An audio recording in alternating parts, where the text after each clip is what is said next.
उत्तरार्ध प्रारंभ होता है। कंस की दो पत्नियां थीं, अस्ति और प्राप्ति, जरासंध की बेटी। कंस का ससुर का नाम था जरासंध। वो दोनों बेटियां अपने पिता के घर चली गईं कंस के उद्धार के बाद। जरासंध ने महाराज अत्यंत क्रोध में आकर के मथुरा को समाप्त करने के लिए 23 अक्षौहिणी सेना लेकर के मथुरा पर आक्रमण कर दिया, अटैक कर दिया। भगवान कृष्ण बलराम ने सुंदर रथ, सुंदर घोड़े, सुंदर अस्त्र शस्त्र प्रकट किए और जरासंध के सामने खड़े हो गए सामना करने के लिए। जरासंध ने कहा, कन्हैया कृष्ण, तेरे से तो मैं युद्ध करने में भी लज्जा का अनुभव करता हूँ। बोले क्यों? बोले तूने अपने हाथों से अपने मामा को मार दिया, यह कोई भले आदमी का काम नहीं। मैं तेरे जैसे व्यक्ति से युद्ध नहीं कर सकता हूँ। बोले फिर क्यों आया? बोले बलराम चाहे तो मैं उनसे युद्ध करूंगा। श्री कृष्ण ने कहा, बलराम से आप इससे युद्ध करो, सेना को मैं संभालूंगा। इसके भयंकर युद्ध प्रारंभ हुआ। 23 अक्षौहिणी सेना भगवान कृष्ण ने एक एक करके उसका गोविंदाय नमो नमः कर दिया। बलराम जी ने जरासंध के रथ को तोड़ा, रथ तोड़ करके जरासंध के बाल पकड़ लिए, तलवार निकाली मारने के लिए। जैसे मारना ही जा रहे थे, श्री कृष्ण ने आके रोक दिया। वारयामास गोविंदा, रोक दिया, ठहरो ठहरो बलराम जी, मारना नहीं है इसको। अरे इतना बड़ा दुष्ट है, किसी तरह पकड़ में आया है और तुम इसको बचाने आ गए, क्यों नहीं मारना? श्री कृष्ण ने कहा, भैया जरासंध से अपना भी काम लेना है। बोले ये हमारा काम कहां से करेगा, तो दुश्मन है हमारा। बोले ये करेगा नहीं, हम अपनी बुद्धि से करवाएंगे। क्या करवाओगे? बोले इसको छोड़ दो। ये भारतवर्ष में जितने दुष्ट हैं सब इसके मित्र हैं और ये सबको इकट्ठा कर करके लाएगा। जब ये छोड़ दिया जाएगा तो फिर लड़ने आएगा, ये पीछा छोड़ने वाला नहीं, ये फिर लड़ने आएगा, फिर दुष्टों को मार देंगे, फिर उसको छोड़ देंगे और इकट्ठा करके ले आ। क्योंकि हमारा अवतार हुआ है दुष्टों को मारने के लिए। ये इकट्ठा करके नहीं लाएगा तो हमको जाके खोजना पड़ेगा, जा जाके मारना पड़ेगा। ये इकट्ठा कर करके मथुरा में ले आएगा तो हमको जाना नहीं पड़ेगा, तो हमारा ही तो काम करेगा ना। भगवान कृष्ण का चातुर्य देखो, उनकी बुद्धि देखो। जरासंध जैसे दुष्ट से अपना काम करवा लेते। 17 बार वो दुष्टों की सेना लेकर के मथुरा पर जाता, भगवान कृष्ण उसकी सेना को मार डालते, उसको जानबूझ के छोड़ देते, जा और इकट्ठा करके ले आ, और दुष्टों को इकट्ठा करके ले आता। 18वीं बार जरासंध आने वाला था। काल यवन नाम का एक उसी समय राक्षस हुआ। नारद जी से पूछा, मेरे से कोई लड़ने वाला है तो बताओ, लड़ने वाला। जो व्यक्ति रोज ये पूछे कि मेरे से लड़ने वाला बताओ, समझ लेना वो मनुष्य नहीं है। वो कौन है? वो राक्षस है। जो बिना कारण लड़ने वाला खोजता रहे। आप लोगों में तो ऐसा कोई नहीं होगा, मैं समझता हूँ। गुजरात के लोग वैसे भी कम लड़ते भिड़ते। लड़ते भिड़ते तो यूपी और बिहार के लोग ज्यादा है। तो महाराज जो रोज बिना लड़े जिसको चैन न पड़े वो असुर है, वो मनुष्य नहीं है। कालियवन ने कहा नारद जी से, मेरे को लड़ने वाला बताओ। नारद जी ने कहा मथुरा चले जाओ। बोले वहां तुमसे लड़ने वाला है। कौन है वो? बोले कृष्ण है। कैसा है? बोले सांवरा है, पीतांबर पहनता है, सबसे बड़ी पहचान है, हमेशा मुस्कुराता रहता है। कालियवन जा रहा है, जरासंध जा रहा है। अब कृष्ण ने देखा कि दोनों एक साथ आ रहे हैं, अब एक से लड़ूंगा तो दूसरा मथुरा को नष्ट करेगा। अब क्या करूं? विश्वकर्मा को बुलाया। एक रात्रि में समुद्र के बीच में द्वारिका बनाओ। ये द्वारिका का निर्माण एक रात्रि में हुआ है। एक रात्रि में द्वारिका बनाओ, वो भी समुद्र के बीच में, जहां पर कोई जा ना सके, क्योंकि पुल की व्यवस्था नहीं थी। और रात्रि में द्वारिका बना करके सारी सेना को, द्वारिका सेना को छोड़ के सारी प्रजा को द्वारका पहुंचा दिया। सारी प्रजा माने आप लोग कहते हैं ना हमारे जीवन में बड़ी बड़ी कठिनाइयां हैं, भगवान कृष्ण के से ज्यादा कठिनाई किसी के जीवन में नहीं आई। एक रात्रि में मथुरा से भागना पड़ा, सारे लोगों को हटाना पड़ा। द्वारिका का निर्माण समुद्र के बीच में हुआ, सारी प्रजा को भेज दिया। अब काल यवन आता है, भगवान कृष्ण को लड़काता है। यहाँ कोई कृष्ण नाम का व्यक्ति है योद्धा, मैं उससे लड़ना चाहता हूँ। श्री कृष्ण हमेशा लड़ते ही नहीं है, बुद्धि से भी काम लेते।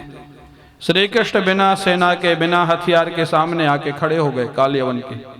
कालियवन मिलाता है, सांवरा भी है, पीतांबर भी पहने है, मंद मंद मुस्कुरा भी रहा है तो वही जो नारद जी ने बताया। लेकिन ये सेना नहीं लिए, हथियार नहीं लिए, ये योद्धा कैसा लड़ेगा कैसे? काल यवन ये देख के विचार ही कर रहा था, तब तक श्री कृष्ण मुस्कुराए और भाग चले। भागे महाराज। काल यवन देखा अजीब योद्धा है, बिना लड़े ही भाग रहा। काल यवन पीछे पीछे, आगे आगे श्री कृष्ण। अरे यदुवंश को कलंकित करोगे, बिना लड़े ही भाग रहे हो, खड़े हो जाओ। श्री कृष्ण कोई नहीं सुनते। भागते भागते, मथुरा से भागते भागते, राजस्थान में धौलपुर नाम की एक जगह है, वहां मुचकुंद गुफा है। मुचकुंद जी सोए हुए थे भगवान के दर्शन की प्रतीक्षा में। उनको वरदान था, भगवान के पहले अगर उनको कोई जगा देगा वो भस्म हो जाएगा। भगवान कृष्ण ने बुद्धि से काम लिया। वो अंदर घुस गए गुफा में, पीतांबर उड़ा दिया मुचकुंद जी को और अंदर छिप गए। वो सोचे जगाने का काम काल यवन से करा दो ना, यही भस्म हो जाएगा। जो जगाएगा वही भस्म हो जाएगा। भगवान से पहले बोले अपने को क्यों मारना पड़ेगा, एक रास्ते से दोनों काम हो जाएंगे। पीतांबर उड़ा दिया। अब वो मुचकुंद जी सोए हुए, काल यवन भागता भागता गया, थक गया था। वो देखा ये अजीब आदमी है, इतना भाग के आया और पीतांबर उड़ के सो भी गया। बड़ा जोर से गुस्सा आया, एक लात मारी। वो तो मुचकुंद जी थे, कृष्ण समझ के मारा। एक लात मारी, मुचकुंद जी जैसे उठ के बैठे, नींद खुल गई। उनके नेत्र पड़ते ही काल यवन भस्म होकर के राख की ढेरी हो जाता है। अब महाराज मुचकुंद जी को लगा कौन व्यक्ति है, यहाँ क्यों आया, मेरे को क्यों जगाया? ये भगवान तो था नहीं तो भस्म नहीं होता। ये भगवान के अलावा कोई व्यक्ति था, क्यों आया? तब तक धीरे से अंदर से निकल के श्री कृष्ण सामने आके खड़े हो गए। श्री कृष्ण को देख करके मुचकुंद जी ने कहा कि आप कौन हैं? आपको देखने से लग रहा है कि आप सूर्य हैं, अग्नि है, कोई देवता है, या साक्षात भगवान तो नहीं है, मेरे को दर्शन देने आ गए। भगवान कृष्ण ने कहा मेरे अनेक नाम, अनेक रूप। इस समय मेरा नाम वसुदेव नंदन वासुदेव है। जैसे वासुदेव कहा, मुचकुंद जी कूद करके चरणों में साष्टांग लेट जाते हैं। बहुत वर्षों के बाद आज ठाकुर जी का दर्शन उनको मिला। भगवान ने कहा मुचकुंद जी वरदान मांग लो। मुचकुंद जी ने कहा प्रभु क्या मांगू?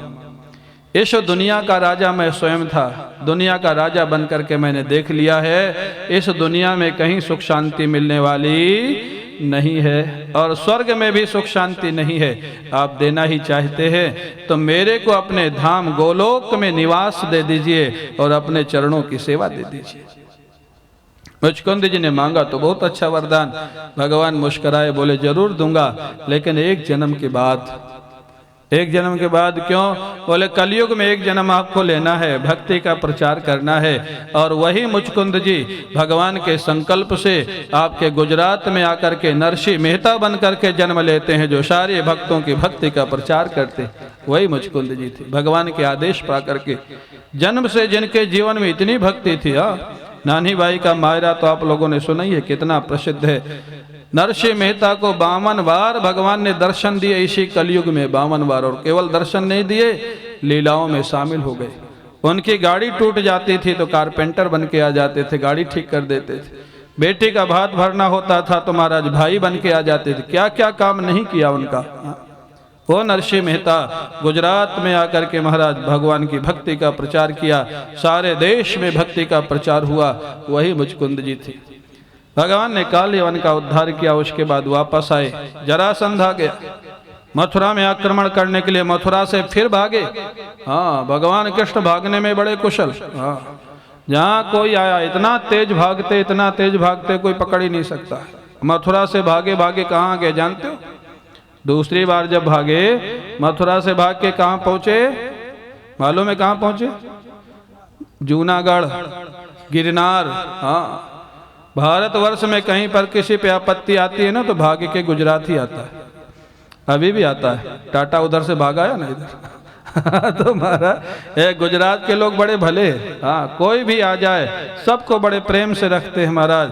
भगवान ने देखा यहीं शांति से रहना चाहिए। हाँ, बड़ी शांति है, बड़े भले हैं, किसी के साथ जेलस नहीं रखते। बाहरी आदमी भी आकर के यहाँ बड़ा आराम से रहता है। इसलिए अब देखो भगवान भाग के आए और गुजरात के लोगों के भलाई देखो। हाँ, कोई भाग के आवे युद्ध से तो उसको भगोड़ा कहा जाता है, लेकिन आप लोग क्या कहते हैं? आप लोग बड़े अच्छे हैं। हाँ, भगोड़ा नहीं कहा, रण छोड़ राय नाम रख दिया। ये रण छोड़ राय, और उनका मंदिर भी बनवा दिया। इतनी भलाई। हाँ, युद्ध से भाग के आए, उनका मंदिर बना दिया, रण छोड़ राय नाम रख दिया और पूजा करने लग गए। तो इसलिए गुजराती लोग बड़े भले। हाँ, हम भी मानते हैं बहुत अच्छे। क्यों मनु भाई?